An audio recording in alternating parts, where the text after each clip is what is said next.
Mesdames et messieurs, bonjour. Encore une fois, bienvenue sur la route principale, cette émission qui vous présente différents visages de pratiquement tous les domaines de la vie. Ici, nous faisons le portrait sur nos invités et aussi nous analysons les questions d'actualité selon les domaines de l'invité qui accepte de répondre favorablement à notre invitation. Nous avons l'honneur de recevoir pour vous aujourd'hui un juriste. Il s'agit bien de Maître Aubin Kasongo qui a répondu favorablement à cette invitation. Ensemble avec lui, nous allons décortiquer quelques sujets d'actualité dans notre pays et aussi d'abord, nous allons parler de lui dans la première partie de l'émission. Merci de nous suivre sur le Principal TV et sur des chaînes partenaires. Abonnez-vous et n'hésitez pas de partager ces liens pour que l'émission parvienne à tous les téléspectateurs que nous suivent partout dans le monde. Maître Aubin, bonjour. Bonjour Monsieur Hervé, bonjour à ceux qui nous suivent de partout au monde. Je sais que l'émission Route Principale elle est suivie de partout au monde. Donc je ne peux m'empêcher de saluer les nombreux téléspectateurs qui nous suivent de partout au monde. Très bien, merci à vous d'avoir honoré notre invitation. Une émission à préparer depuis très longtemps. Les empêchements.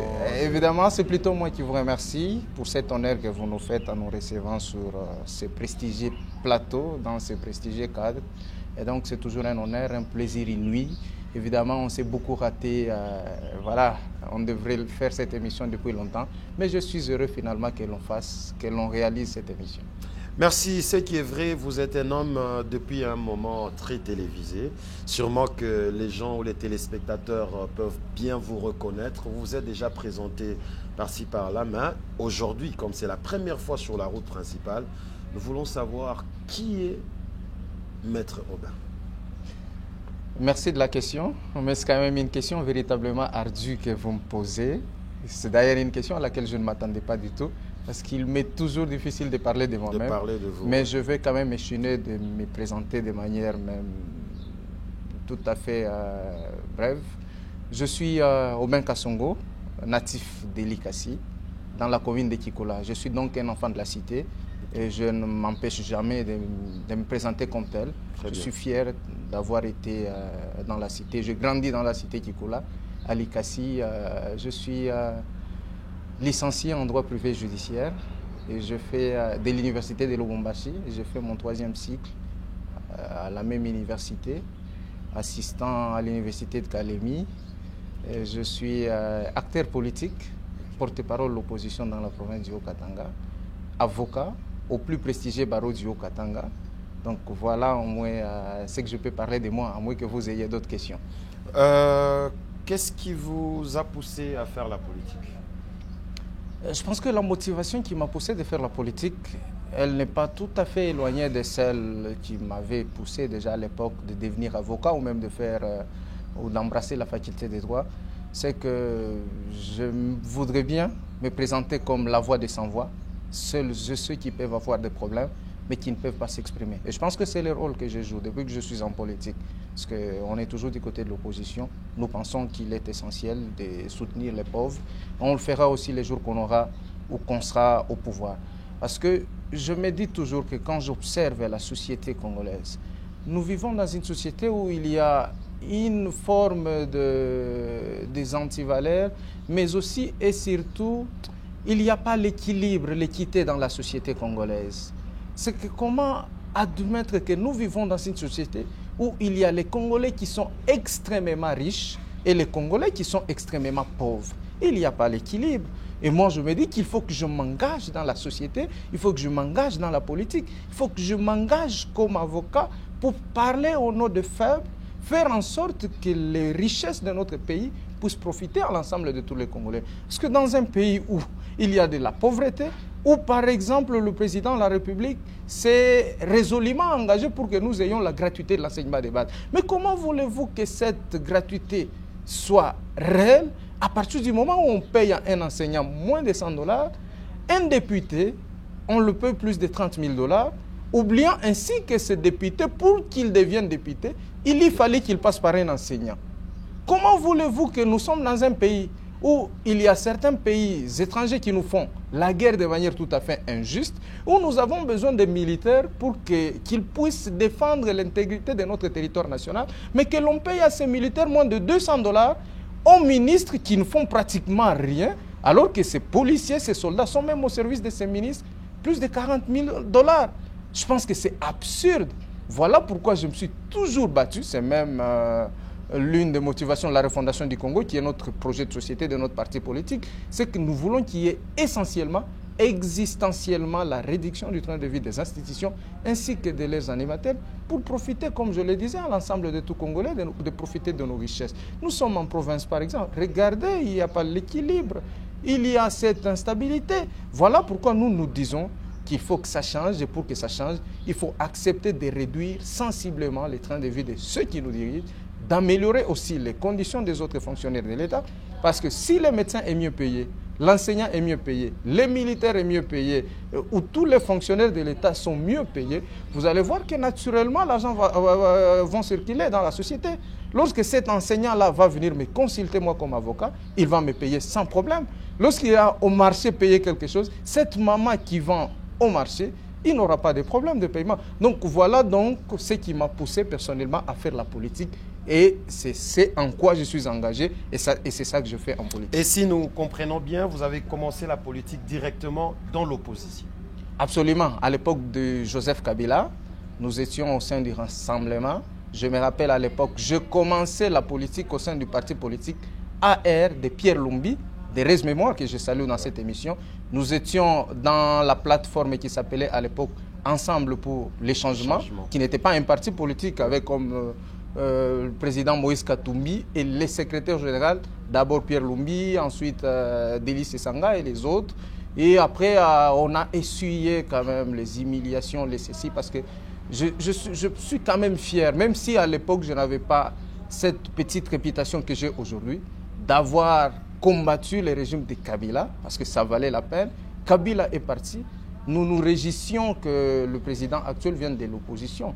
Malheureusement, dès le début de son mandat, il n'a pas été en mesure de donner au peuple congolais le bonheur qu'il attendait de lui.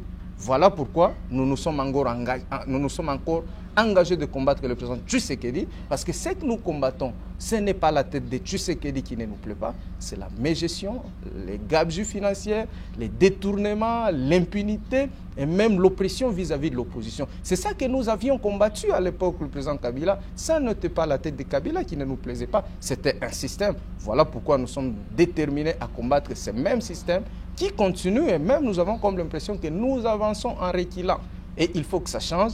Et pour que ça change, il faut de l'engagement. Comme disait Jean-Luc Mélenchon, c'est que lorsqu'on refuse de s'engager pour le meilleur, nous perdons le droit de se plaindre lorsqu'il y a les pires. Donc moi, je demande toujours au peuple de s'engager. Si vous vous engagez, c'est que vous avez la possibilité d'obtenir le changement. Si vous refusez de vous engager, vous êtes dans la résignation, c'est que quand il y aura la pauvreté, la misère, l'insécurité, vous n'avez plus le droit de vous plaindre parce que vous aviez refusé en amont de vous engager pour qu'il y ait le meilleur. Donc voilà pourquoi je suis personnellement engagé pour refuser de me plaindre quand il y a le pire. Est-ce que vous trouvez que la démocratie dans ces pays est réellement effective pour vous sentir à l'aise dans l'opposition?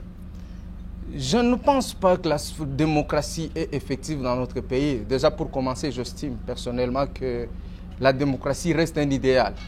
Même si nous avons le pouvoir aujourd'hui, nous ne promettons pas aux Congolais d'entrer tout de suite dans la panacée. Sinon, c'est la démagogie. Nous jouerons simplement notre rôle et nous avons comme l'impression que le pouvoir actuel ne joue pas suffisamment son rôle. Et il ne fournit pas des efforts pour changer le vécu du peuple congolais. La démocratie n'existe pas dans notre pays. Même pour que nous puissions demeurer au sein de l'opposition, il lui fallait que nous puissions nous sacrifier comme pas possible.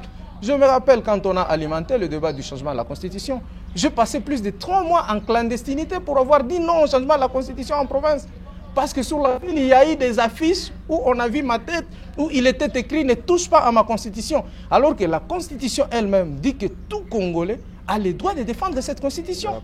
Mais simplement pour ça, ça m'a valu la clandestinité, on a voulu me tuer parce qu'il n'était même pas question de m'arrêter parce que je n'ai pas peur de la prison. Je connais le fonctionnement de la justice. Je suis avocat.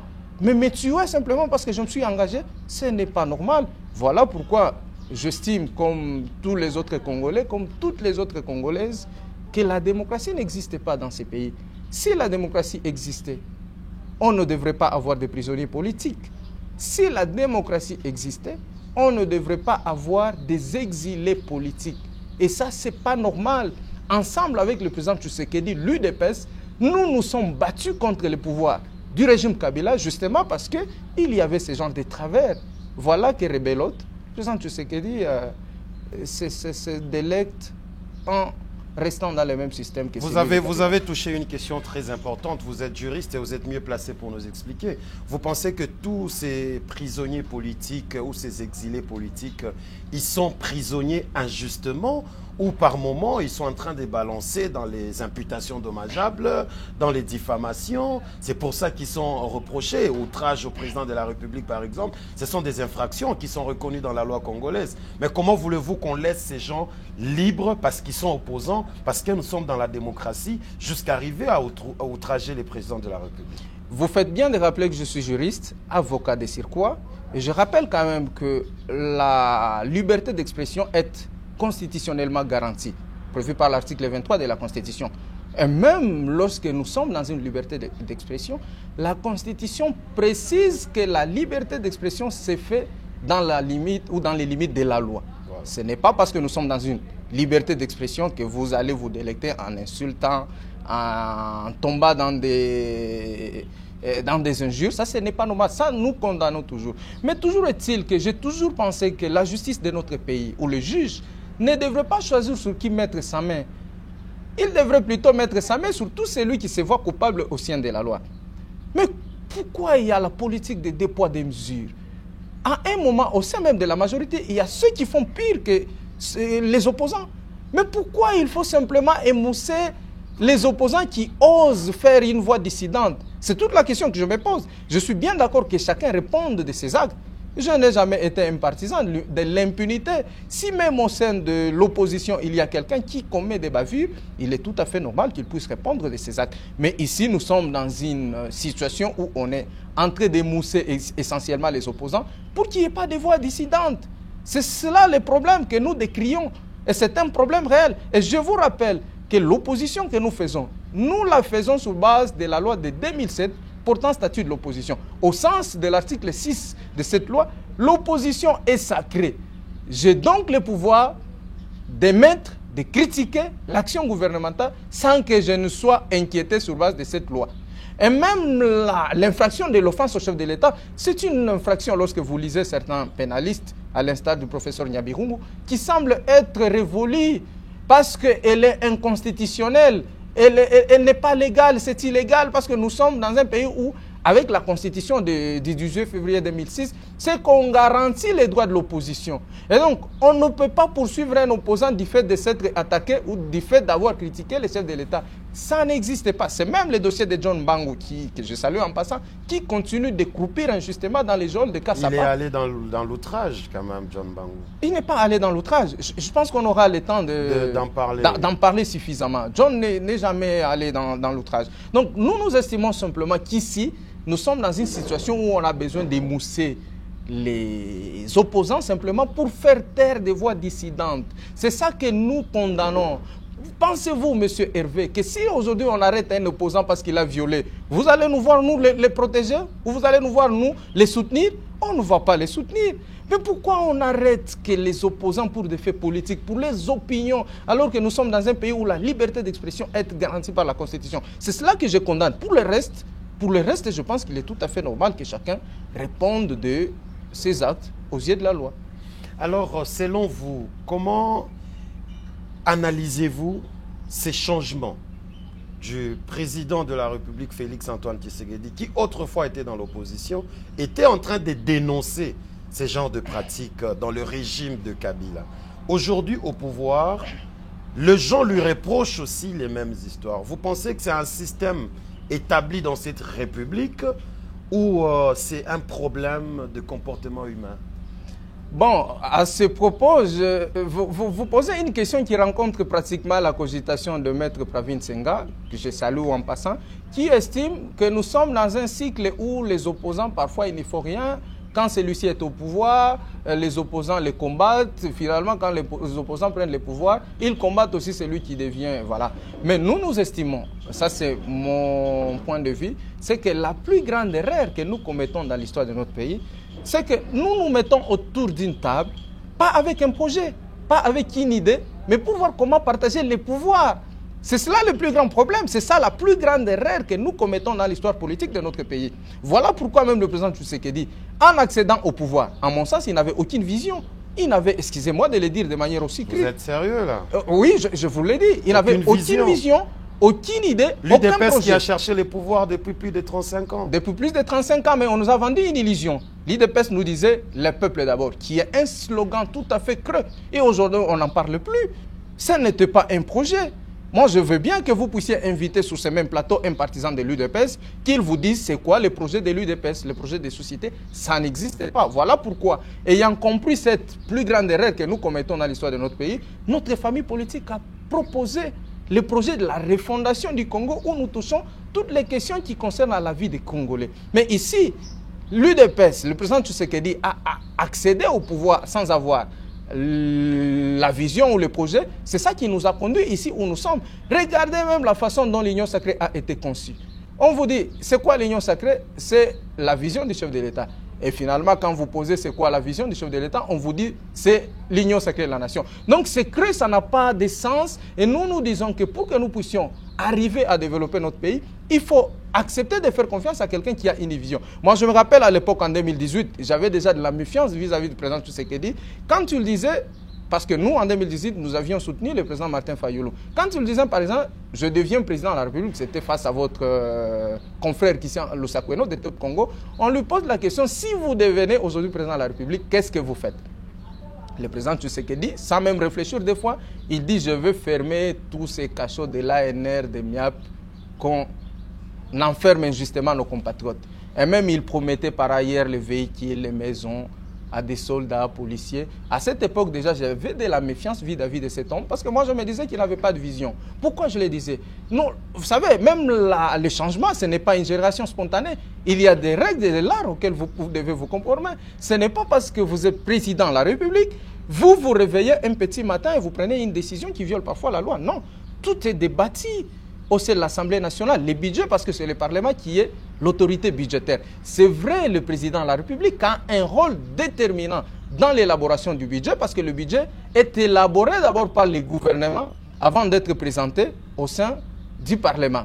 Et même le Parlement est essentiellement dirigé par le président de la République. C'est lui qui conduit les conseils de ministres. Et même l'article, je crois, 90 suivant, dit que l'action gouvernementale est définie par le président de la République en concertation avec le Premier ministre. Donc à ces propos, le président de la République a quand même ce rôle-là de pouvoir, n'est-ce pas, s'il a la volonté de réduire sensiblement le train de vie. Mais déjà, quand le président Tshisekedi disait que le même jour, je vais fermer les cachots, je vais améliorer les conditions de vie, moi je me disais que c'était une illusion qu'il a vendue au peuple congolais. C'était de la démagogie. C'est ça que nous refusons de faire. Nous sommes sincères vis-à-vis de ce peuple. Voilà pourquoi, c'est ça pourquoi le président Tshisekedi n'a pas pu changer les problèmes de Kabila. Et Rebelot, il a voulu faire la même erreur avec la formation du gouvernement de l'Union nationale. Parce que quand il a fait ses consultations à travers son conseiller spécial, le professeur Ebegand, il a simplement appelé au peuple congolais de venir au sein de ces gouvernements.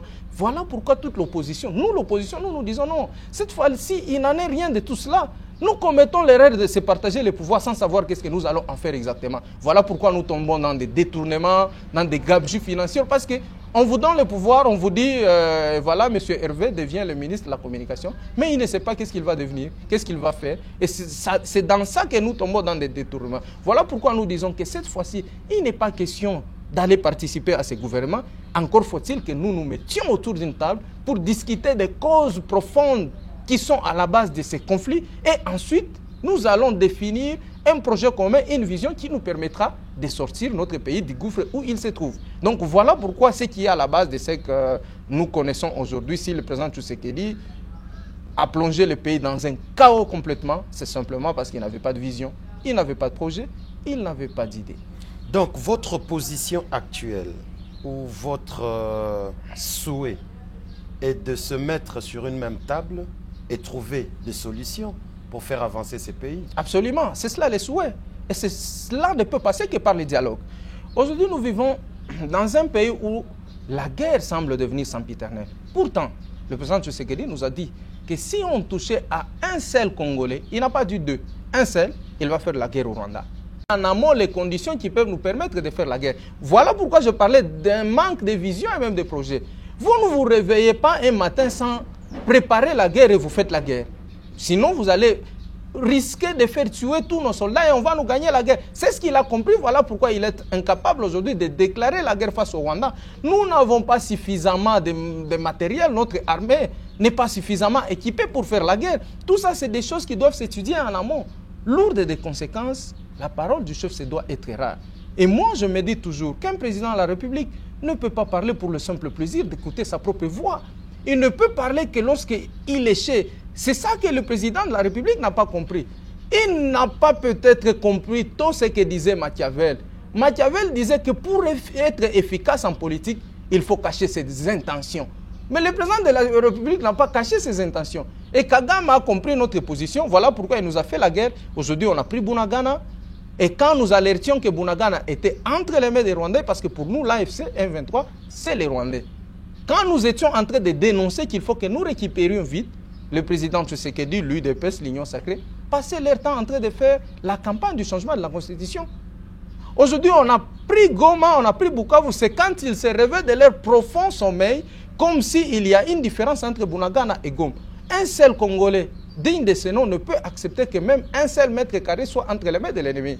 Mais c'est ce que l'UDPS n'a pas compris. Et nous avons comme l'impression aujourd'hui, on ne fournit pas suffisamment des efforts pour que Bunagana, Goma, Bukavu et les autres territoires soient récupérés entre les mains de l'ennemi. On ne fournit pas suffisamment d'efforts. Voilà pourquoi nous disons qu'il faut accepter humblement la proposition de la CENCO de l'SCC pour que les Congolais se retrouvent. Parce que peut-être Lumumba avait raison, lui qui disait que les problèmes des Congolais ne doivent pas trouver solution à Washington, à Bruxelles ou à Paris. Les problèmes des Congolais doivent trouver solution au Congo et par les Congolais. Voilà pourquoi, à titre personnel, je suis contre ce qui s'est fait à Doha, je suis contre ce qui s'est fait à Washington, je suis contre ce qui s'est fait à Paris, je suis pour l'initiative de la CENCO, de l'SCC, parce qu'il n'y a que les Congolais qui doivent eux-mêmes avoir véritablement l'amour de la patrie. Et c'est ça que nous devons faire. Thomas Sankara avait raison, lui qui disait qu'un peuple conscient ne peut pas sous-traiter sa souveraineté. Et c'est ça que nous faisons. Le président Tshisekedi nous a amené... Mais vous pensez que toutes ces démarches diplomatiques ne vont pas amener la paix dans ces pays? Non, ça peut amener la paix, mais alors une paix illusoire. Parce que ce que nous voulons, c'est une paix éternelle, une paix durable, une paix définitive. Il ne faudrait pas que l'on signe des accords qui ne nous profitent pas véritablement. Il est possible aujourd'hui de négocier directement avec Kagame pour qu'il retire ses soldats du sol congolais. Et vous allez voir qu'on va dire que la paix est revenue, mais après quoi?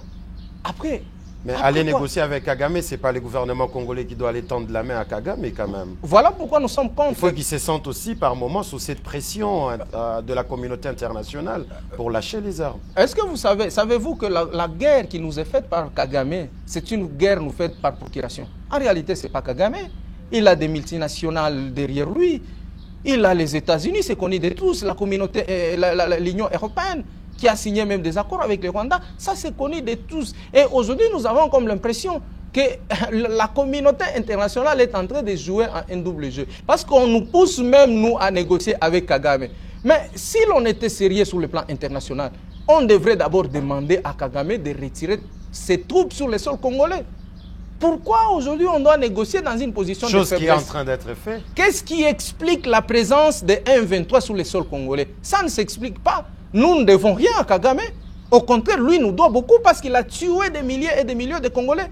Les sangs des Congolais crient vengeance. Et il faut que ça cesse. Et pour que ça cesse, il faut que nous puissions retrouver l'unité nationale, la cohésion nationale. Et la première personne qui doit s'investir pour que nous ayons la cohésion nationale s'appelle Félix Tshisekedi, parce qu'au regard de la Constitution, il est le symbole de l'unité et de la cohésion nationale. Et donc, nous disons que sans la stabilité politique, sans la cohésion nationale, sans l'unité du pays, il est impossible de pouvoir mettre fin à la guerre qui semble devenir sempiternelle. Voilà pourquoi nous disons qu'acceptons sportivement, acceptons humblement que les Congolais se retrouvent comme les CC, la Cinco l'ont proposé, et cela nous permettra de retrouver une paix durable et définitive. Comment avez-vous, qu'est-ce que vous avez retenu de cette rencontre de Bintou Keïta et les cadres de M23 FC? Moi, j'ai comme l'impression que la communauté internationale, comme je le disais, est en train de jouer au double jeu. Bintou devrait demander simplement à Nanga et les autres de se retirer sur le sol congolais. Il n'y a pas... S'il faut même négocier, je suis d'accord que l'on puisse négocier entre Congolais. Nanga, ça reste quand même un Congolais, quoi qu'il utilisé par le Rwanda. Condamné à mort déjà. Mais ça, c'était la folie de Moutamba et il en paie le prix aujourd'hui. Je pense qu'on aura... Le jugement est déjà là. On aura le temps d'en parler. Le jugement est déjà là. On aura le temps d'en parler. Nanga peut avoir peur aujourd'hui de laisser les armes parce qu'il serait livré à la justice congolaise ou il serait déjà condamné. Moutamba nous a dit qu'il allait vendre les biens de Nanga. Savez-vous qu'on n'a jamais vendu ces biens? Moutamba fait condamner Nanga par défaut. Est-ce que ce n'est peut-être pas ça, c'est une analyse que je suis en train de faire. Est-ce que ce n'est pas du fait du comportement de Moutamba qu'il a mis de l'huile sur le feu pour que l'on prenne Bukavu et Goma? Entre-temps, nos compatriotes sont en train de mourir. Donc, s'il était sage, il devrait peut-être agir autrement, plutôt que de mettre de l'huile sur le feu pour que nos compatriotes continuent à décéder. Voilà. Votre opposition, parce que cette opposition semble être divisée. Il y a des gens qui étaient l'autre fois au FCC, que nous voyons à Goma avec Kone Nanga. Il y a de l'autre côté, lorsqu'on suit Olivier Kamitatu qui dit qu'il n'est pas pour cette opposition armée. Et donc, votre position actuelle face à l'AFC M23, c'est quoi votre position? Notre position, elle est claire. C'est que peu importe la motivation, les Congolais ne doivent pas prendre les armes contre les Congolais.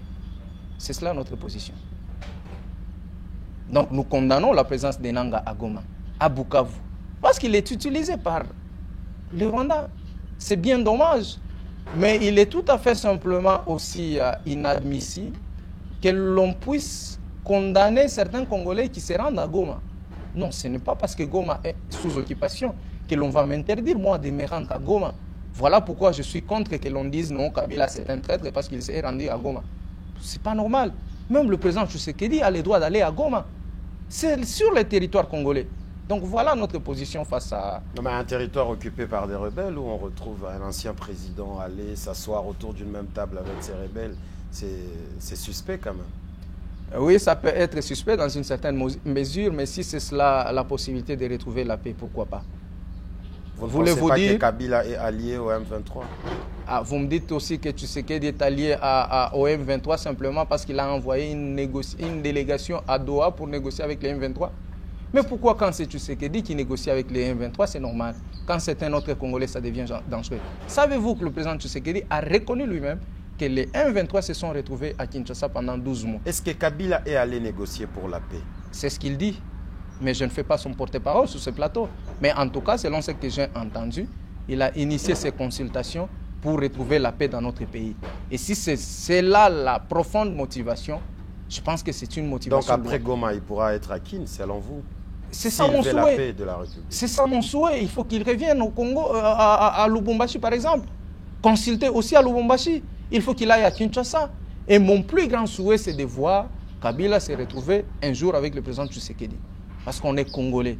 Vous savez qu'un peuple divisé est voué à l'échec.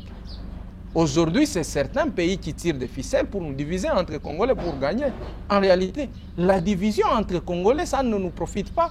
Donc moi, mon plus grand souhait, c'est de retrouver la cohésion nationale, l'unité nationale, que le président Tshisekedi se parle avec son frère Kabila. C'est cela mon Le souhait. fait d'enlever aussi ces immunités au niveau du Sénat, est-ce que ce n'est pas aussi mettre de l'huile sur le feu? C'est encore là une folie de Moutamba parce que c'était une procédure tout à fait cavalière. C'est encore là la folie de Moutamba. Qui sait si le président Tshisekedi a compris la folie de Moutamba pour qu'il s'en débarrasse le plus tôt possible? C'est peut-être ça ce qui est à la base. Aujourd'hui, Moutamba n'est plus ministre. Il a présenté sa démission. Vous voyez? Donc, regardez même la façon dont Moutamba a agi. Il n'y a pas un jugement, mais il a demandé la confiscation des biens de Kabila et des autres Congolais. Si aujourd'hui, lui qui est mis en accusation, et même l'Assemblée nationale, a autorisé pour qu'il soit arrêté, c'est le terme qu'il faut. Pour Kabila, on n'a jamais autorisé pour qu'il soit arrêté. Imaginez-vous qu'aujourd'hui, le procureur général de la Cour de cassation puisse aussi confisquer tous ses biens en Moutamba. Vous voyez bien que c'était une folie qui ne disait pas son nom. Moutamba s'est mis sous son dos tout le monde. Comment dans un pays qui se dit des droits, lui qui est par ailleurs avocat, je ne sais si vraiment pas il est encore parce que c'est un repris disciplinaire, il a été radié au barreau, mais repris de manière disciplinaire, comment pouvait-il accepter de donner l'injonction pour qu'on saisisse les biens d'un compatriote alors qu'il est encore présumé innocent au regard de la Constitution? Même lui, Moutamba, aujourd'hui, pour moi, il est encore présumé innocent. Oui. Mais comment lui pouvait le faire? Et même la confiscation des biens ne peuvent intervenir que dans le cadre de la commission de cette infraction. Ça veut dire si les biens ont concouru à la commission de cette infraction, ce n'est pas parce que vous êtes condamné que vous n'avez plus de droits, non. Sinon, on risque de vous ravir même votre femme. Ce qui n'est pas normal. Et c'est cela la folie de Moutamba que je condamne sur ce plateau. Et aujourd'hui, imaginez-vous que l'on puisse aussi saisir les biens de Moutamba. Simplement parce qu'il est encore suspect. Simplement parce qu'il est inculpé. Simplement parce qu'il est cité dans un dossier de détournement alors qu'il est présumé innocent. Et ça, ce n'était pas normal. Et je crois que ça doit être une leçon pour la jeunesse. On est jeune, oui, on doit avoir des ambitions.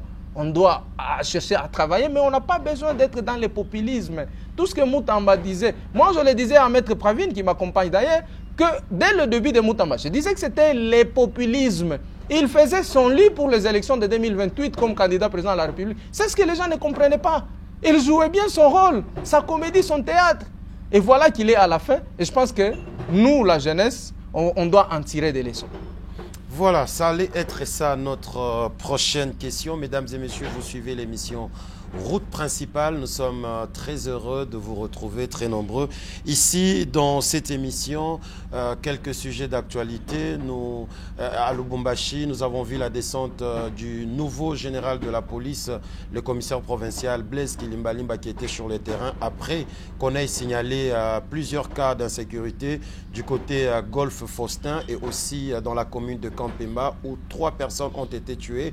On a revu leur moto, le général était sur le terrain. Nous sentons que le message est toujours le même où on demande la collaboration entre la population et les services de sécurité ou la police. Appeler d'urgence lorsqu'on est attaqué, c'est ce que j'ai retenu dans le message du général. Mais lorsqu'on appelle la police qui intervient toujours, généralement, après 40 minutes, 1 heure du temps, qu'est-ce que vous allez encore demander à cette population? Moi, je pense qu'il serait mieux d'ajouter encore certaines stratégies pour créer la quiétude de cette population dans le Haut-Katanga en général et à Lubumbashi en particulier. On va revenir sur d'autres actualités, mais cette question, nous voudrons bien aborder le responsable de la police pour en parler, parce qu'on ne peut pas commencer à vivre dans une ville où il y a 3 mois de paix, 2 ans d'insécurité, 2 mois de paix, 1 année d'insécurité. C'est quelque chose qui met dans une inquiétude profonde cette population du Haut-Katanga. Moutamba, vous le traitez de quelqu'un qui a mené le populisme. Un ministre que beaucoup de jeunes ont applaudi. Un ministre que le président de la République lui-même a eu à féliciter 1 ou 2 fois. Moutamba qui est venu mettre mal à l'aise certains hauts magistrats de ces pays qui étaient habitués à un système quelconque. Incarcérer les gens injustement, supporter ou accepter la corruption chez les détourneurs. Moutamba a quand même bougé les choses. C'est cette façon de bouger les choses que vous appelez populisme, où vous trouvez que derrière l'interpellation de Moutamba, il y a un mécontentement de plusieurs. Oui, il est tout à fait normal qu'il y ait peut-être des mécontentements parce que je l'ai dit que Moutamba s'est mis sur son dos pratiquement tout le monde. D'abord, quand il devient ministre, je ne connais pas par ailleurs une seule action de Moutamba qui est arrivée jusqu'au bout. Parce que quand tu deviens ministre de Justice, la première décision qu'il prend, c'est que c'est contre les pasteurs. Il s'est mis sur son dos les pasteurs. Moutamba s'est mis sur son dos ceux qui ont des bars. Moutamba s'est mis sur son dos la première ministre. Est-ce qu'il est allé contre le pasteur Moutamba, ou il voulait arranger ces domaines-là? Moi, j'avais dit dans une émission avec Hugues Chubang de HK6 Télévision, votre confrère, oui, que s'il avait besoin d'assainir ces secteurs-là, il ne devrait que commencer d'abord par revisiter la loi que nous avons. Le pasteur agit sur base d'une loi qui existe encore. Et vous venez prendre des décisions qui sont contre les games. Et vous vous dites que vous êtes juriste, vous êtes ministre pour cette population. Ce n'est pas normal. Et moi, j'ai toujours pensé, quand on est serviteur, quand on est ministre, on doit savoir qu'on n'est pas ministre pour soi-même. On est ministre pour le peuple. Donc, vous ne venez pas pour mettre le peuple mal à l'aise. Ça, c'est de un. De deux, les gens qui disent que Moutamba a mis mal à l'aise les magistrats, c'est des gens qui ne connaissent pas les rouages, les méandres, le fonctionnement de la justice congolaise.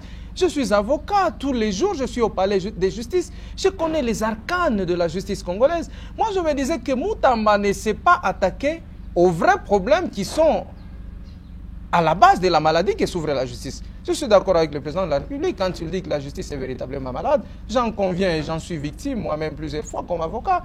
Mais simplement, moi, à mon sens, le problème qui est à la base de la maladie que souffre la justice, c'est les conditions dans lesquelles les magistrats travaillent.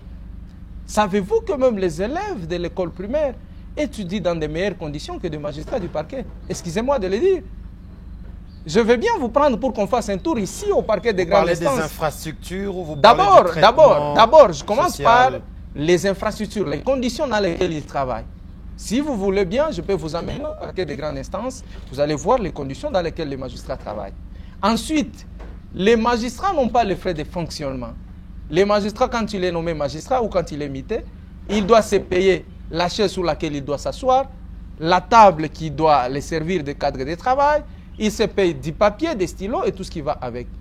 Et les salaires pourtant avec lesquels le magistrat doit se payer son fonctionnement, c'est un salaire misérable. Monsieur Hervé, on paye au magistrat à peine $800.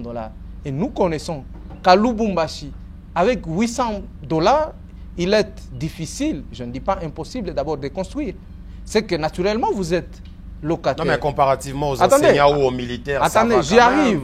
Vous étiez à $100 ici pour les enseignants. Les magistrats ont quand même 800. Il faut applaudir quand même. J'y arrive, mais les conditions dans lesquelles les magistrats travaillent ne sont pas les mêmes que les militaires. Mais je continue toujours à réclamer pour qu'on améliore les conditions de vie des militaires. Mais moi, je vais donner un exemple simple. Imaginez-vous qu'un magistrat qui est locataire, puisqu'un magistrat, c'est un monsieur, il arrête les gens. Il ne peut pas arrêter dans n'importe quel quartier, sinon il va se faire tabasser. Il faut qu'il puisse habiter quand même dans un quartier au moins acceptable. C'est que naturellement, il ne peut pas payer une maison de moins de $400. S'il peut déjà le minimum de $400, il reste avec $400. S'il a les enfants, 4 enfants, on sait qu'à Lubumbashi, des meilleures écoles, c'est plus ou moins $100. C'est que ne fût qu'avec ça, tout son salaire est parti. Comment il va payer à manger? Comment il va payer son transport ou son carburant? Comment il va payer aussi les papiers, qui doivent les servir de travail, son stylo, son fonctionnement et tout ce qui va avec. Voilà pourquoi moi je me disais que si Moutamba avait besoin d'éradiquer la maladie qui souffre la justice, il devrait commencer par proposer d'abord l'amélioration des conditions de vie des magistrats ainsi que son personnel pour mettre ces magistrats devant un fait accompli. Mais maintenant qu'on améliore vos conditions, si vous faites des bêtises, on va commencer maintenant à vous arrêter. Mais Moutamba n'a pas fait tout ça. Vous dites que Moutamba est venu même libérer les gens qui étaient incarcérés. C'est encore là un autre dossier. Savez-vous que Moutamba risque encore d'être poursuivi pour évasion? Moutamba est venu... des gens qui n'avaient pas des dossiers complets. C'est faux. C'est encore là le populisme de Moutamba. Moi, je suis avocat. Je vis Moutamba faire libérer des gens qui... Le procès était encore en cours ou le dossier est en cours d'instruction devant le ministère public. Mais Moutamba dit, je vous libère. Et dans des commissions que Moutamba mettait sur pied pour la libération de ces gens, c'était essentiellement, existentiellement, les gens de son parti politique qui parfois trafiquaient. les libérations. Il y a les gens qui proposaient de l'argent pour se faire libérer. Moi-même, j'ai déjà été contacté. Vous n'avez pas de clients à la prison pour qu'on puisse les faire libérer, donner l'argent. Je dis non, ce sont des antivalets. Et ça, les gens qui ne connaissent pas le fonctionnement de la justice, ils disent que non, Moutamba a travaillé. Savez-vous qu'il y a un communiqué qui vient d'être signé par le vice-ministre de Justice et le Conseil supérieur de la magistrature pour qu'on puisse traquer toutes les personnes qui ont été libérées illégalement par Moutamba. Il y a même une instruction du procureur général pour la Cour de cassation qu'il a envoyée aux procureurs généraux près les cours d'appel de pouvoir rechercher toutes les personnes qui ont été libérées de manière illégale. Donc, savez-vous que Moutamba, s'il finit avec les dossiers de détournement, il va encore être poursuivi, n'est-ce pas, pour évasion des gens. Parce qu'il a libéré de manière tout à fait illégale. On comprendrait qu'il y ait des libérations conditionnelles. Pourtant, la première condition pour que vous puissiez bénéficier de la libération conditionnelle, vous devez être bénéficiaire d'un jugement définitif. Ce qui n'a pas été le cas dans beaucoup de cas. Donc, moi, j'estime... Mais c'est des gens abandonnés dans des prisons comme ça. Les magistrats les abandonnent là-bas. Leur dossier mis à côté. C'est faux. C'est aussi cette maladie de la justice. C'est des cas que nous vivons même dans notre Ce que vous décriez, ce ne sont pas les magistrats qui sont à la base de ça. C'est plutôt la lourdeur de notre administration. Ça, j'en conviens avec vous, il y a des dossiers qui traînent pour que ça soit fixé. Il y a les gens qui font 6 mois en prison pour que son dossier soit fixé. Ça, c'est la lourdeur, excusez-moi, c'est la lourdeur de la justice, ou plutôt de l'administration de notre pays. Et encore ça, c'est les conditions dans lesquelles le magistrat travaille. Il n'a pas de moyens pour faire son travail. Comment voulez-vous qu'il le fasse? Il le fera les jours qu'il aura suffisamment de moyens. Comment vous vous placez du côté magistrat comme ça? Je ne me place pas du côté des magistrats. Je viens de vous dire que je hais l'inégalité sociale. Pourquoi on paye aux députés plus de 10 000 $, les députés provinciaux, mais les magistrats moins de 1 000 $? Moi, je veux simplement qu'il y ait l'égalité sociale. Je le fais aussi pour les militaires, pour les médecins, pour les policiers, pour que nous ayons... Vous venez de décrier aujourd'hui, dans cette émission tout à l'heure, l'insécurité dans la ville de Lubumbashi. Est-ce que savez-vous ce qui est à la base de cette insécurité? Aujourd'hui, quand vous vous promenez la nuit, vous rencontrez un policier, au lieu de vous sentir en sécurité, vous vous sentez en insécurité. Parce que ces policiers-là travaillent dans des conditions inacceptables, ils risquent de vous dépouiller de tout ce qui est sur vous.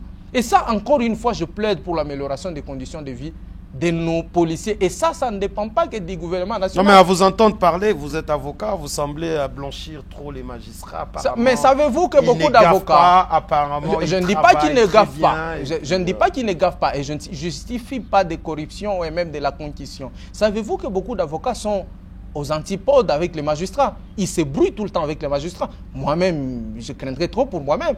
Mais ici, je défends simplement, je veux bien que l'on améliore les conditions de tout le monde dans la société.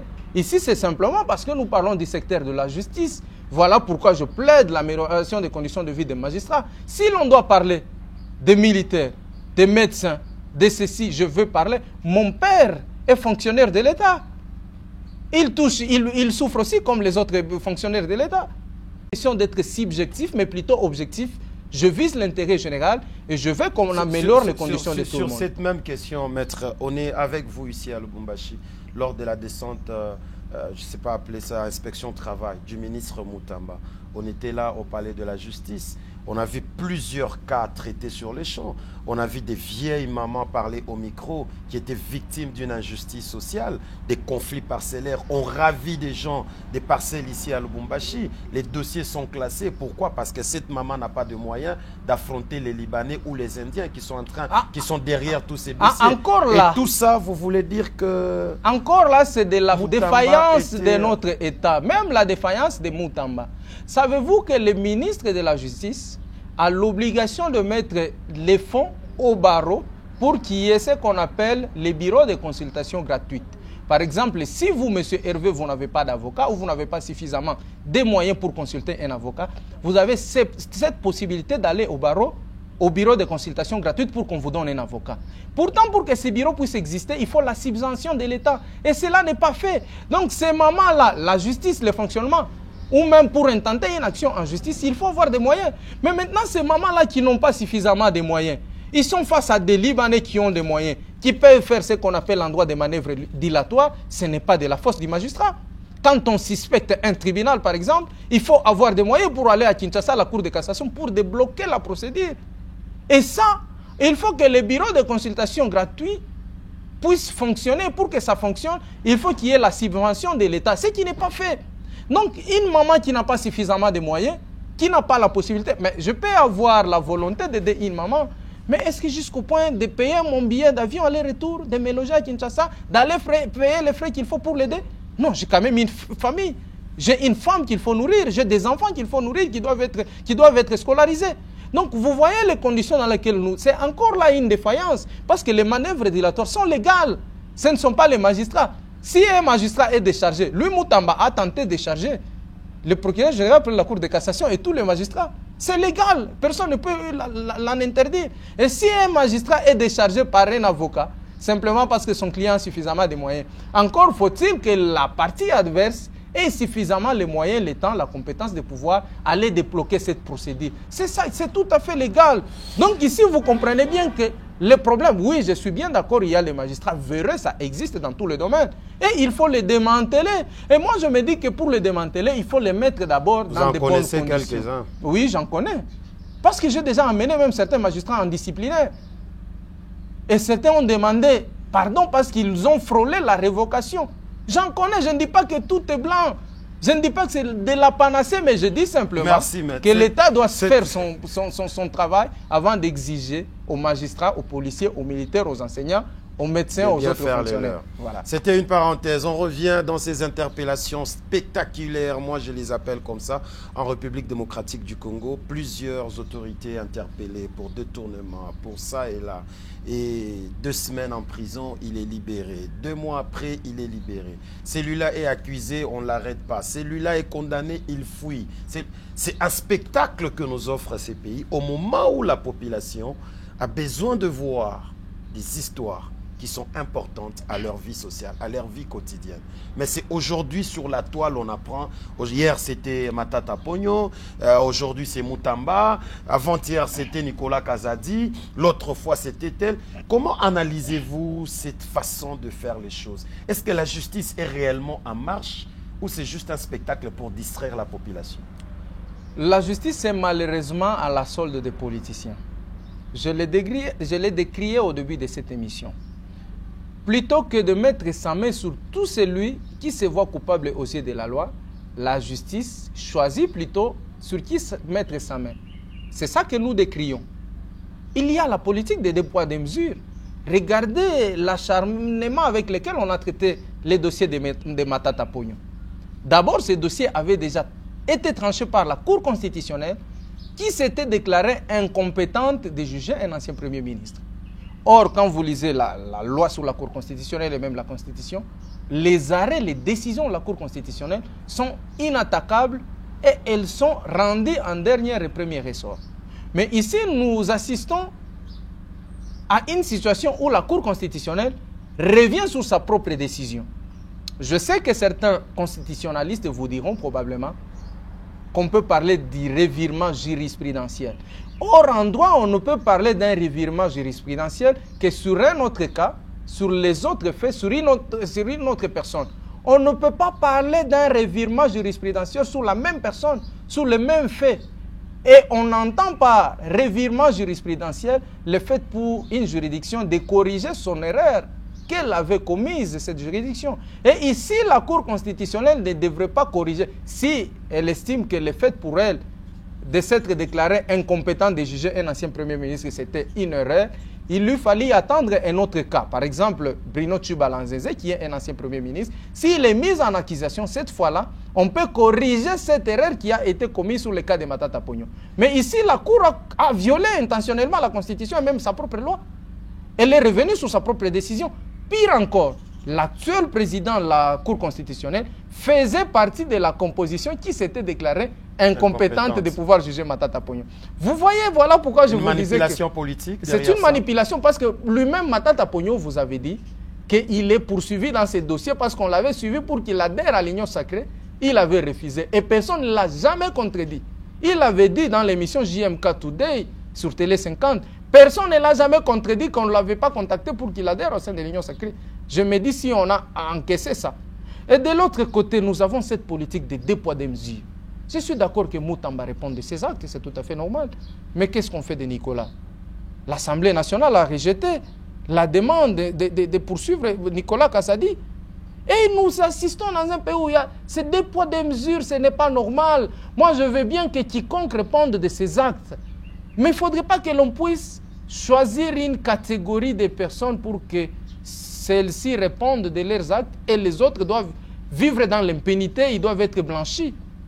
Et ça, c'est quelque chose qui est découragé, ou plutôt qui est encouragé par le président de la République. Rappelez-vous à l'époque, quand il prenait le pouvoir dans son premier mandat, Vital Kamerhe, directeur de cabinet, était cité dans un détournement de 15 millions. Mais sur le plateau T25, le président de la République estime que la rétrocommission, c'était légal. Je ne sais pas, c'est prévu par quelle loi. Imaginez-vous le niveau ou la gravité des propos d'un président de la République, c'est la sommité. Sur le plan international, il vous dit que dans mon pays, la rétrocommission, c'est cela la corruption. Il dit que c'est légal. Il y a une sorte de rétrocommission qu'on appelle COP qui est légale. Ça, c'est le président de la République qui l'avait dit. Regardez encore, quand Nicolas Kazadi est mis en accusation, il y a eu même la clameur publique. Le président de la République estime que c'est un père de famille qu'on ne peut pas jeter en pâture. Et les autres, Nicolas Kazadi est un père de famille qu'il ne faut pas jeter en pâture, ça vient du président de la République. Et les autres, les petites gens, les John Mbangu et les autres, et même les Matata Ponyo, et même Constant Moutamba et les autres, et même Joseph Kabila, ne sont-ils pas des pères de famille? Donc voyez-vous que quand par exemple le président lui-même dit ça, ça donne quelle connotation dans l'opinion publique. Voilà pourquoi encore une fois de plus je vous dis qu'un président de la République ne peut pas parler comme un livre ouvert. Lourde de conséquences, la parole du chef, ça doit être rare. Et le président Tshisekedi parle un peu trop. Et c'est en parlant trop parfois qu'il gaffe. Voilà donc la situation dans laquelle nous nous sommes. Et moi, j'estime comme vous êtes que de c'est ceux-là carrément... qui disent qu'il est mal entouré. J'ai toujours pensé qu'un mauvais chef n'existait pas. Un mauvais chef n'existe pas. Non, un mauvais chef n'existe pas. Parce que c'est bien beau de parler de l'entourage. Mais est-ce que le chef écoute? Regardez par exemple, quand le chef s'est fait entourer de gens qui sont dans des mensonges, ça veut dire que le chef lui-même écoutait des mensonges. Regardez comment, excusez-moi le terme est quand même cru, comment Jean-Pierre Mbemba a dit des choses qui ne sont pas vraies sur le plateau de Christian Lusakweno. Et Christian, je salue la lucidité, la pugnacité avec laquelle Christian Lusakweno est revenu sur le propos pour dire à l'opinion publique que Jean-Pierre Mbemba a menti. Ce qu'il dit, c'était faux. Et regardez quand le président Tshisekedi a un tel collaborateur qui demeure, qui dit des choses comme ça, mais qui demeure à ses côtés, ça veut dire que le chef a besoin d'entendre ce genre de choses. Sinon, à sa place, je vais virer Mbemba. D'ailleurs, de manière éthique, au regard de notre loi, un membre du gouvernement est assujetti au droit de retenue. Il a le droit de retenue, il ne peut pas se réveiller comme ça. Sur des questions qui engagent le gouvernement. Sur les questions qui engagent... Non, même ça, c'était une question qui engage le gouvernement. Votre consoeur Rebecca Faïla, que je salue dans cette émission, a posé la question à Kolosi, à Patrick Mouyaya. Si c'est que Mbemba a dit ça a engagé le gouvernement, heureusement la souplesse de Mouyaya a dit que non, c'est quand même un acteur politique important. Mais un leader politique, quand il a les responsabilités de l'État, il ne peut pas parler comme tout le monde. Regardez même quand vous suivez l'émission sur Top Congo de Jean-Pierre Mbemba. Est-ce que vous faites une différence entre Jean-Pierre Mbemba et les militants de l'UDPS, les Gilles Mouniéré? Parce que c'était le même discours, Kabila Rwandais. Vous ne pouvez pas aller quand même jusqu'à comparer. Mais c'est une réalité. Moi, je ne compare pas la personne de Mbemba. Je compare les propos qui sont sortis de sa bouche et les propos de Gilles Mouniéré. C'est la même chose. C'est la même chose, c'est le même discours. L'ivresse du lait ou la flatterie pour se maintenir aux côtés du chef? C'est plutôt une flatterie qui ne dit pas son nom. Mbemba est un turiféraire. Savez-vous pourquoi il a fait ça? C'est parce que le président Tshisekedi a besoin de mettre sur pied un gouvernement d'union nationale. Et il s'est dit que pour que je puisse demeurer au sein de ce gouvernement, je dois flatter, faire voir à la population que Tshisekedi était un ange. Est-ce que Mbemba a besoin de ça? Mais il vit de ça. Il a quand même suffisamment de moyens. C'est quand même une famille riche depuis plusieurs années. C'est malheureusement la mauvaise conception, on estime, que quand on devient ministre, on le devient pour avoir de l'argent. C'est là que moi je me dis que si l'on doit devenir ministre, on ne doit pas considérer ça comme une aubaine, comme une chance inespérée. Ça devrait être une responsabilité, un défi. Et c'est là que je me plains toujours, même ici en province, à l'égard du gouvernement, même des ministres provinciaux. Ils ne peuvent pas se considérer comme des dominants sur nous. Ce sont nos serviteurs. Ils ont l'obligation de se comporter conséquemment. S'ils sont payés, c'est avec notre argent qu'ils sont payés. Mais malheureusement, c'est tout le contraire que nous observons dans la société congolaise. Alors, Maître Aubin, en tout cas, cette émission peut nous prendre des heures et des heures. Je sens qu'il y a de la matière. Un très bon invité pour ces plateaux. Donc, nous allons chuter. Il nous reste quelques 6 minutes seulement. On va chuter avec quelques questions directes avant de finir avec la question de John Mbangou, ce militant de Ensemble qui est retenu jusque-là en prison. Nous allons connaître quelques 2 ou 3 raisons avec vous parce que vous faites partie de ces avocats. Vous avez suivi la main tendue par Martin Fayulu. Très rapidement répondu par la présidence de la République et le président a reçu Martin Fayulu. Votre leader et votre parti, vous attendez suivre les démarches de l'ECC et la SENCO ou vous pouvez aussi faire une telle initiative et aller voir le président de la République pour proposer ce que vous avez pour l'avancement de ces pays. Apparemment, les gouvernements ou le président semblent être réticents par rapport à la démarche de SENCO et de l'ECC. Qu'est-ce que vous envisagez faire? Nous exerçons notre mission conformément à la loi de 2007 sur les statuts de l'opposition.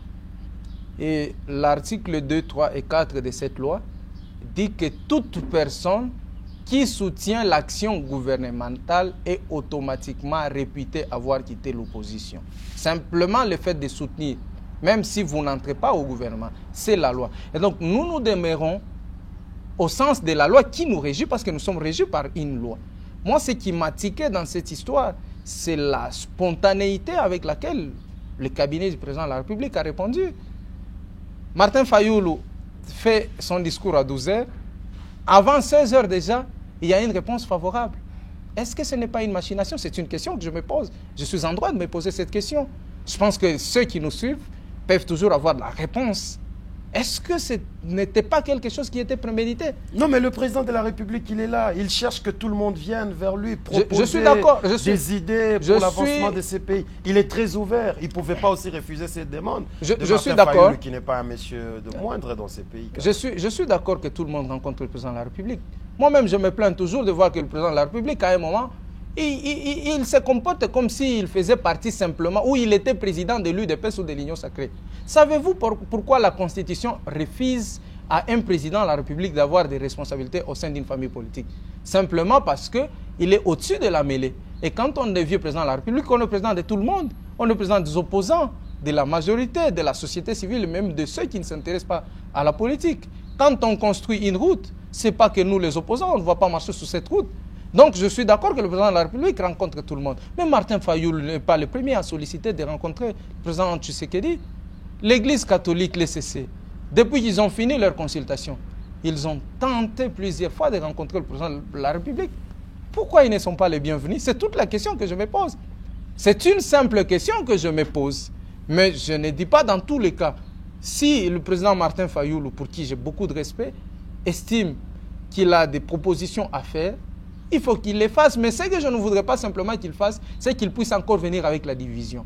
Parce que quand il dit qu'il crée un camp de la patrie, qu'est-ce qu'il entend par ça? Et ça, c'est d'autres questions que nous nous posons. Mais nous sommes d'accord pour qu'il y ait la cohésion, pour qu'il y ait l'unité, pour qu'il y ait la stabilité politique. Vous attendez quoi? Qu'on vous appelle? Non. Ou qu'on reçoive d'abord la SENCO? Mais on nous avait déjà appelés, non? Le professeur Reberand, qui a eu le mandat de son chef, le président de la République, nous a appelés, nous avons dit non. Nous voulons que le président de la République puisse recevoir les conclusions de l'ECC, de la SENCO, pour convenir avec eux. Pourquoi vous traînez des histoires en longueur? On ne traîne pas des histoires. Ce que nous ne voulons pas, c'est de partager les pouvoirs. Nous voulons plutôt de sauver les pays. Mais ici, ce que nous constatons, c'est que le régime de Tshisekedi, plutôt que de sauver le pays qui est en danger, on cherche à sauver les régimes tout en cherchant les béquilles auprès de certains opposants. C'est ça que nous refusons. Le régime passera certainement, mais il faut que la nation reste. Si on n'a plus la nation, même le régime ne va plus exister. Voilà pourquoi nous disons que nous ne devons pas chercher d'abord à sauver le régime ou le pouvoir personnel de M. Tshisekedi. Sauvons d'abord la nation parce que M. Tshisekedi n'est pas éternel. Il est bientôt là en 2028, il va être à la fin de son deuxième mandat, il devra laisser à quelqu'un d'autre qui prendra le pouvoir, que ce soit de l'opposition ou de la majorité, mais il faut que nous nous battions pour que la nation puisse persister. Deuxième question. Maître Aubin.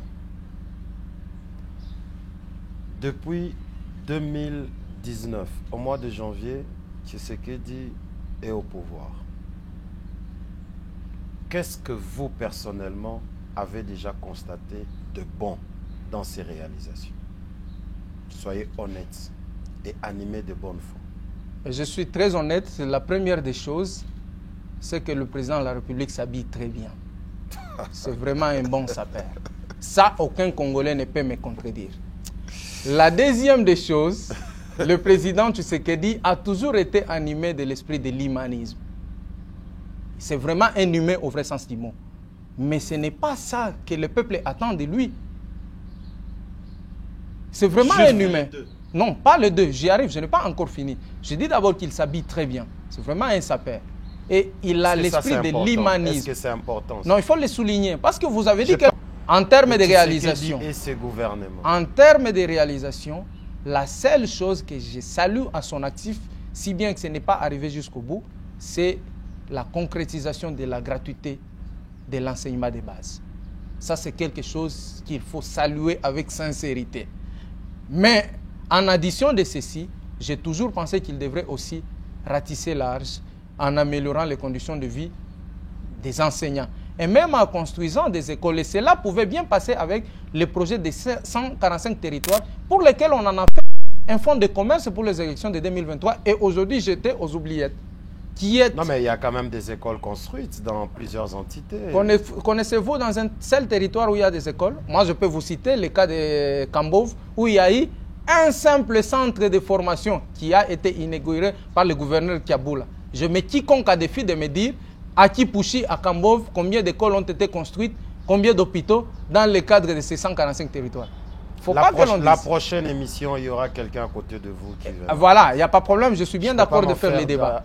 On peut toujours en faire les débats. Donc, moi, j'estime que même si les efforts ne sont pas encore arrivés jusqu'au bout, mais la gratuité de l'enseignement de base, c'est quelque chose qu'il faut mettre à l'actif du président Tshisekedi.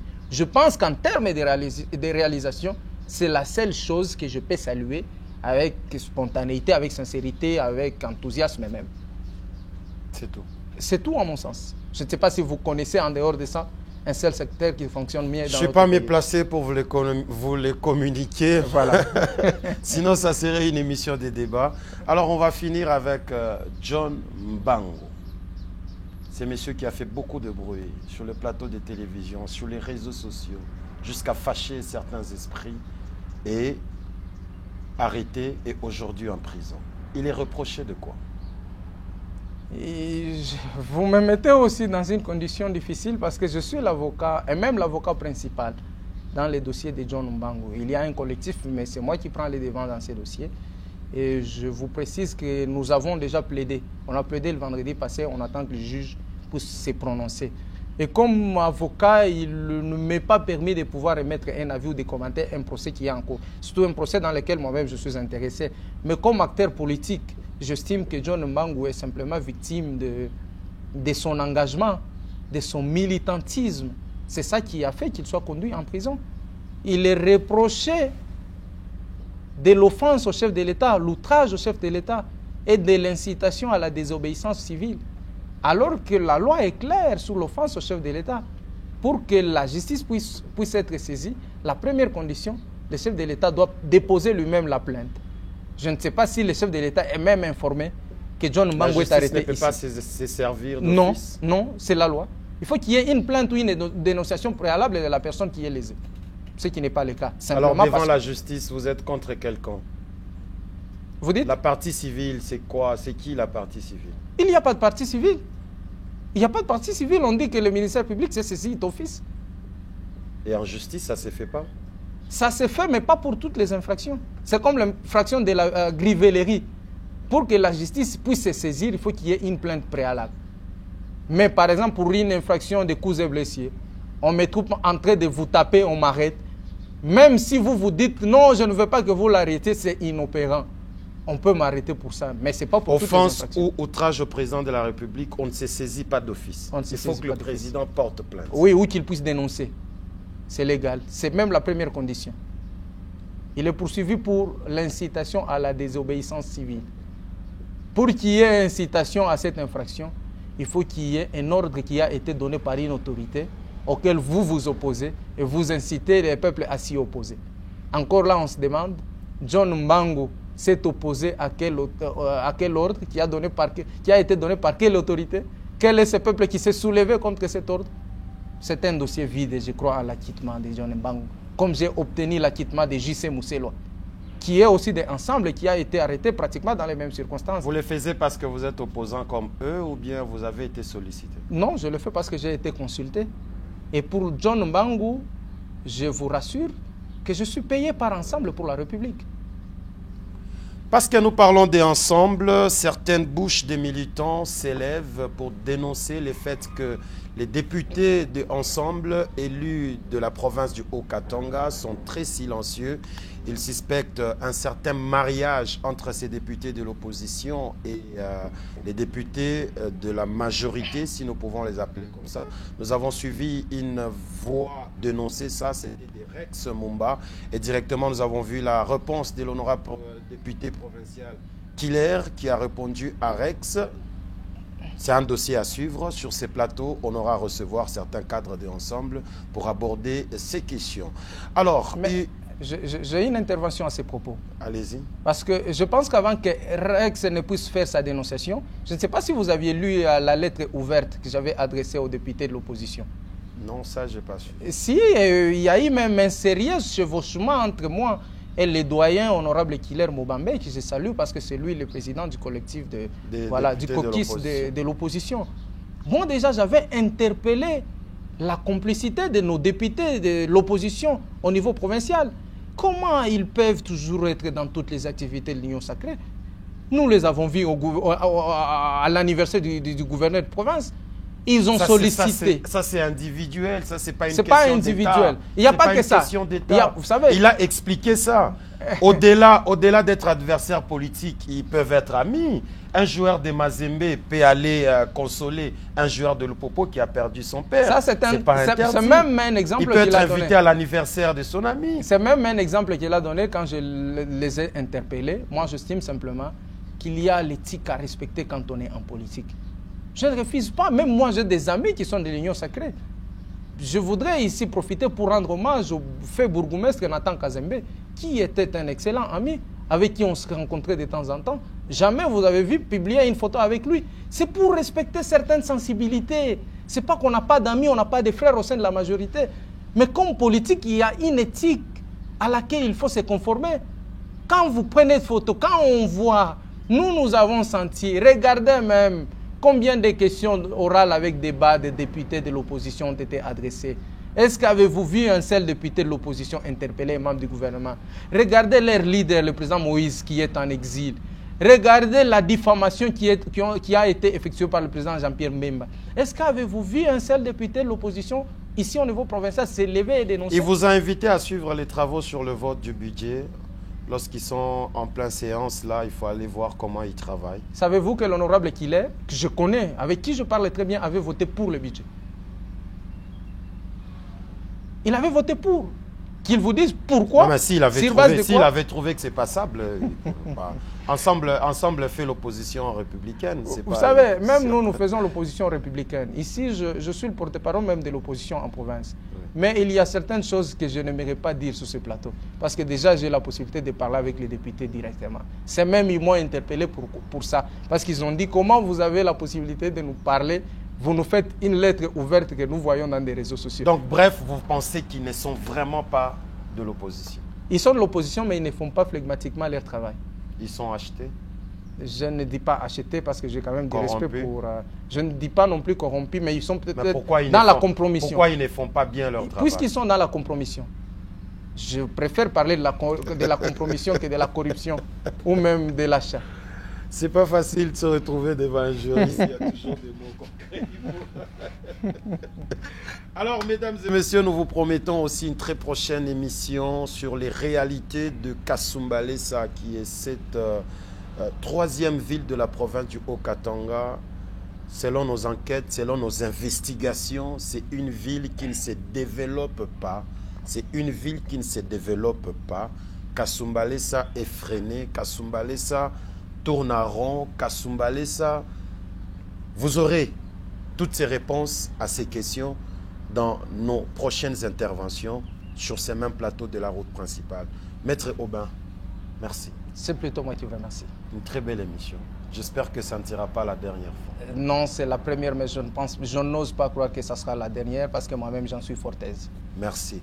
Mesdames et messieurs, les plaisirs étaient pour nous de vous retrouver encore une fois sur ces plateaux de la route principale. Restez branchés. Abonnez-vous sur notre chaîne, Le Principal TV. Les émissions sont régulièrement diffusées sur cette chaîne et sur d'autres chaînes partenaires. On ne veut pas citer ici parce qu'on est encore sur le plan de négociation, mais prochainement, on va bien vous confirmer nos 2 ou 3 chaînes qui vont commencer à nous prendre en relais. Déjà, je signale que le DG Rodrigue Katoulou de HK6 est très favorable à cette démarche. Merci pour cet esprit ouvert. Je pense qu'il diffusera cette émission. L'honorable Katoulou que je salue, je pense que cette émission, j'ai les sons même à les diffuser. Et je pense que ça sera même le début du contrat parce qu'il était déjà favori. C'est mon souhait. Voilà. DG Rodrigue Katoulou, honorable. Tous mes respects, merci de le faire. Voilà, merci. Merci à cet espace qui nous a offert le temps pour l'enregistrement de cette émission. Désormais, vous suivrez ces décors pratiquement dans beaucoup d'émissions. Il s'agit bien du restaurant BioFood. Nous sommes sur Kasongo Nyembo au quartier Baudouin. Posez la question, l'avenue Kasongo Nyembo, le restaurant BioFood. Vous ne serez pas déçus. Il y a un bon buffet et des très bonnes boissons fraîches pour répondre à vos besoins. Cativision, c'est ces partenaires qui ne nous lâchent jamais, qui nous accompagnent partout. La télévision portable, les meilleurs réalisateurs de mon pays. J'assume mes propos. Alors Cativision, merci à toi. Merci à l'assistance de Shekina Kasongo, Nash, qui nous assiste désormais dans cette émission. Mesdames et messieurs, merci à vous. Et jusque-là, prenez soin de vous. Au revoir. Merci. Maître.